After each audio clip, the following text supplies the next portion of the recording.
What's up, guys? Lance the Obscure Movie Guy coming to you once again with another fun-filled, fact-filled video that you probably won't care about, but we're going to do it anyways, trying to change the world one post at a time. Now, today's video is going to be a little bit different than the ones I've been doing because it's not in conjunction with Indie Horror Junkie or anybody.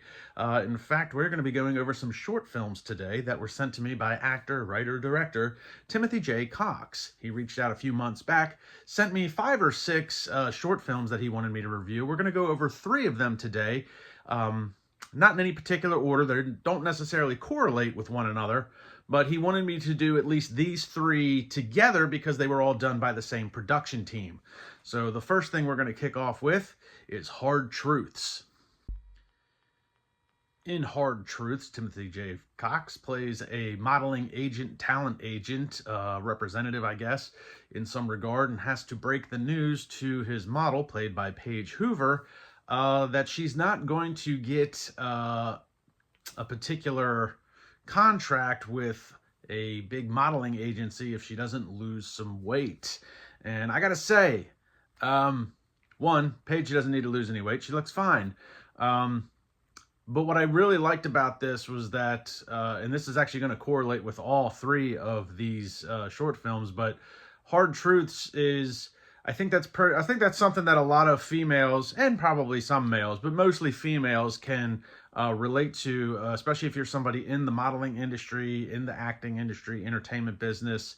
I mean, it's not any big Hollywood secret, and modeling secret that, they're going to want you to look a certain way for certain things. And if you don't meet certain criteria, then you may or may not get the part, the gig, the photo shoot, whatever the case may be. It's only been in recent years, I guess, with the body positivity movement that you start to see some actors, actresses, models be able to kind of break away from the, I guess what you would call the norm from maybe 10, 15 years ago. So this was a really interesting one to watch.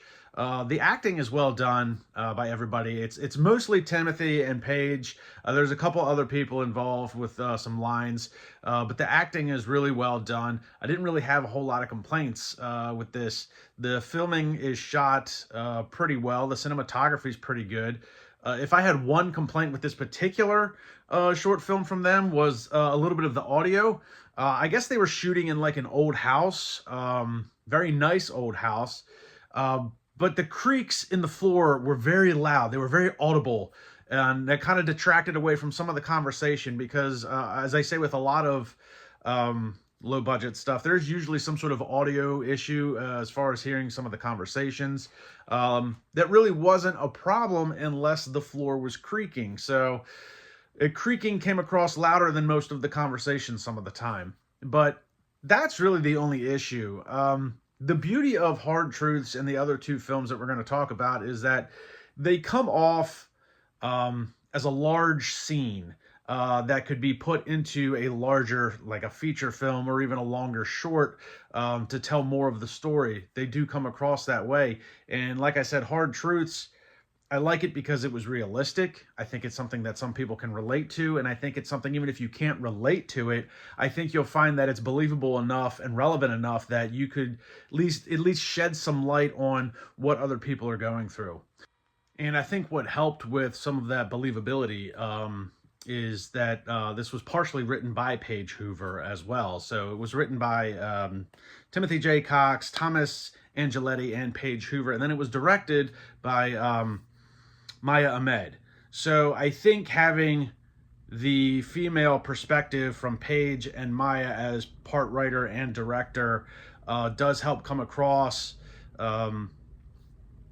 the actuality of what they're going through. This, and I'm only speculating, but this could have been a scenario that Paige or Maya have run into in their careers, being actresses, directors, models, whatever the case may be. So there might be some sort of, line there that they're kind of familiar with, and I think that helps with the believability of what is, Hard Truths is all about. So really well done, very nice job. Minor audio issue. Aside from that, I think this is a really good short that a lot of people should check out. So moving on from that one, we're going to head into the next one that is titled After. Now After was written by Timothy J. Cox and directed by Thomas Angeletti. It stars Timothy J. Cox, and it stars one of my favorite actresses, one of my favorite people, Beth Metcalfe. Now, if you've been following me, which you should, then you know I've talked about Beth a number of times with the stuff that she's done with Acrostar Films. After is basically her and Timothy. She plays the daughter, he plays the father, and they're coming home from their son slash brother's funeral, in which he was murdered. Now, her father, Timothy J. Cox's character, is a cop that is set on to try and do the investigation into the murder and divvy out his own type of justice.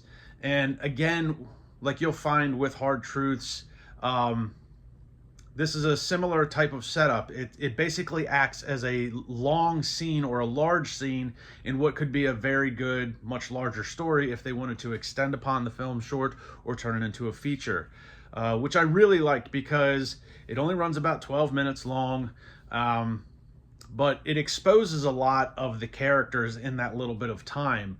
The raw emotions that Timothy's dealing with as the father and that Beth has to portray as the daughter. And not only is she dealing with the loss of her brother, that almost gets overlooked because of the torment that her father is dealing with. So it's a really, really good short. I really liked Beth's performance because, and I often say, I don't know that there's anything that Beth can't do. I mean, she sings, she dances, she's a street performer, she does special effects, she acts. I mean, she's like a quadruple, quintuple threat, you know? But a lot of the stuff that I've seen her in with Acrostar, as well as it is, this performance was a little bit more stripped down and a little bit more raw than what I've seen her done in some of the Acrostar stuff. Which was really cool because she does get to show some emotionality. I love that word. Thank you, Robert Downey Jr. But she has to play the daughter that is, you know, she's trying to make her father understand that he's not the only one that lost somebody. And the type of justice that he wants to divvy out isn't the correct way to go about life, and not what her brother would want. On the flip side of that, Timothy is going, you know, he's dealing with the loss of his son. They just came back from the funeral. He's trying to put on, you know, he's trying to save face by putting on a good face and, you know, trying to deal with the emotions, and then just the anger and depression overtakes him, and it becomes this cataclysmic scene with these two. You know, they want to be there for each other in the beginning, and then they butt heads towards the end. Like I said, really good short. I would really like to see, you know, while that storyline as a basic storyline isn't something that you haven't seen before, I would love to see Timothy extend upon this storyline and just to see where it would go with these actors and actresses that they have. Again, great cinematography, no audio issues in this one. The directing was really well done. I don't have really any complaints about this short. It's, again, very well executed. I think they set out to do exactly what they wanted to do. And again, it's a nice change of pace of a lot of the other shorts that you see, or at least that I get to see, since I do so much horror stuff. It's a nice change of pace for me in regards to the type of stuff that I watch. And it was also a nice change of pace in seeing Beth do something that's also not horror related, since she does so much stuff with Acrostar Films, and that's kind of their bread and butter as well. Now, the last one we're going to talk about is Sundays with Dad. So, Sundays with Dad stars Timothy J. Cox and George R. Hildebrand, written by Timothy J. Cox, and then, again, directed by Thomas Angeletti. Again, a really, really good short. Basically, what you have is George R. Hildebrand plays the father, and in this case, Timothy J. Cox is the son. So Hildebrand is obviously an older gentleman, Cox playing the middle-aged son. And they're dealing with the recent loss of, you know, wife slash mother. Not immediate, like in After. You know, this is something that you know, as the short plays out, you find out that this is something that, you know, she's been dead for a while, for a few months now. and the father is still having a hard time dealing with the loss. This was really well written for a lot of reasons, and it resonated with me because I recently lost my mother last year, and I'm actually watching my father go through a very similar scenario. George R. Hildebrand does a really good job of conveying the loss and really the companionship that he's looking for. While Timothy J. Cox, as the son, he's able to, I guess, deal with the loss a little bit better. And there's a great dynamic between these two actors. Nothing seemed forced. There's very good screen chemistry. And I think the writing in this one, it did a really good job to not only showcase the emotions in which somebody is going through with the loss of a loved one like your wife, but it also did a really good job showing the dynamic between guys dealing with loss, whether it be two friends or a father and son. They're both at the age in the short where you kind of deviate from that father-son relationship and you kind of become more of a friends, buddies type relationship. And they did a really good job of conveying that.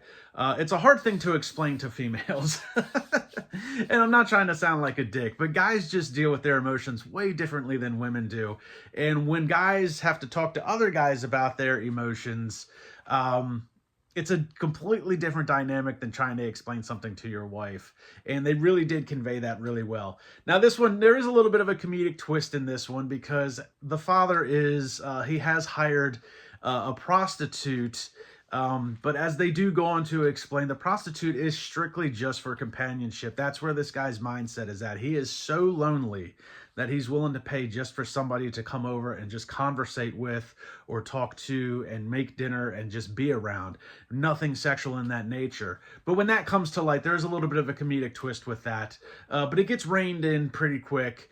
And just, like I said, this is something that resonated with me. I'm watching my father go through the same thing. Not necessarily hiring of the prostitute for companionship, but I can tell when I talk to my father, who unfortunately is 900 miles away from me, he's lost without her. He's very lonely, and it just really set with me that, it was a little bit of an emotional watch for me to see, something that I can relate to that's still so fresh with me since I only lost my mother less than a year ago. And I can't imagine what my father is even dealing with, inside. So this one was really well done. The writing on this one was probably the best of the three.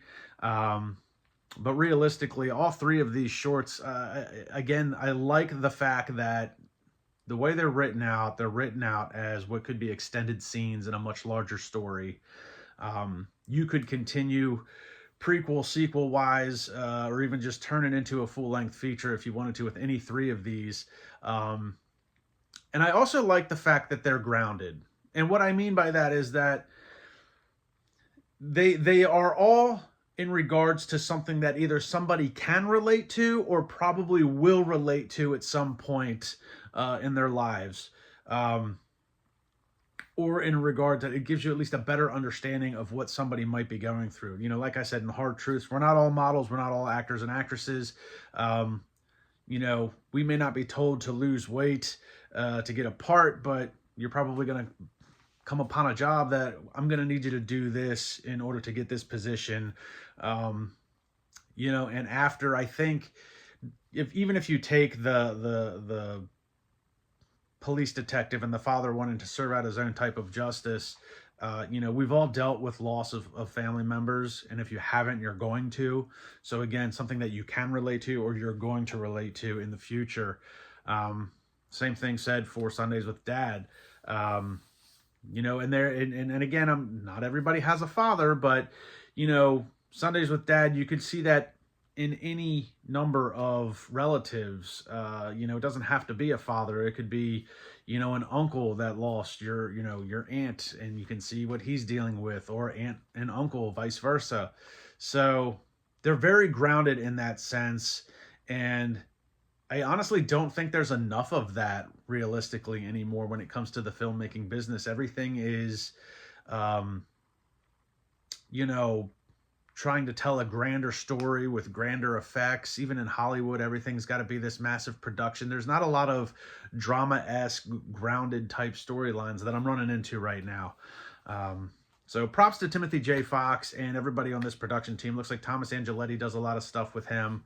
I highly suggest you go look up Timothy J. Cox on YouTube and like, subscribe, and comment to his YouTube channel. He's got a lot of good videos, not just shorts, but a lot of good stuff like demo reels, monologues. I watched a lot of his videos in doing a little bit of research for these things. And guy seems like a really interesting guy. He's as far as I can tell, he's pretty much an untapped talent with everything he's got going on. He's been in a few things, but nothing big that anybody would really recognize. But he's a damn good actor. He's a damn good writer, and his YouTube channel showcases some of that stuff. So highly recommend you go check out some of his videos if you're an up-and-coming actor. Maybe get some ideas from some of the monologues that he does or some of his demo reels just to see how he executes things. Watch these shorts. If you're into independent short films, these are all really good. And he sent me some more, but he said I should do these three together since it was all kind of the same production team. So I appreciate Timothy reaching out to me. I will get the other ones done, I promise. I know it's been a while since you sent me these. I told you it would take me a while, but I'd get it done. So 3 down, I think 2 or 3 to go. But like, subscribe, and comment to my YouTube channel. Go check out Timothy J. Cox, and I will see everybody in the next video.